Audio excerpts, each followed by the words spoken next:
ఎన్నికల కమిషన్ ఆదేశాల మేరకు మండల స్థాయిలో ఏర్పాటైన ఫ్లయింగ్ స్క్వాడ్ ప్రభుత్వ మద్యం దుకాణాల వద్ద నిఘా ఏర్పాటు చేశాయి. ఈ దుకాణాల నుంచి పరిమితికి మించి మద్యం బాటిళ్లను కొనుగోలు చేసి రవాణా చేస్తుంటే పట్టుకునేందుకు నిఘా వేశారు.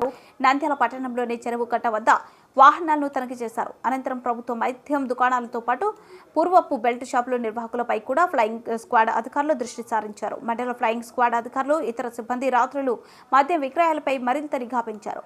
ఫ్లయింగ్ స్క్వాడ్ వాహనాలకు జీపీఎస్ చేయటమే కాక ఆ వాహనాలకు కూడా 2 రోజుల క్రితం సీసీ కెమెరాలు ఏర్పాటు చేశారు. సీసీ కెమెరాల ద్వారా వాహనం వెళ్లే పరిసరాల్లో ఏం జరుగుతుంది, నంద్యాలలో ఏర్పాటు చేసిన కంట్రోల్ రూమ్ కు ఎప్పటికప్పుడు తెలుస్తుంది. దీంతో ఫ్లయింగ్ స్క్వాడ్ అధికారులు ఏమాత్రం ఏమరపాటుగా ఉండే అవకాశం లేదు.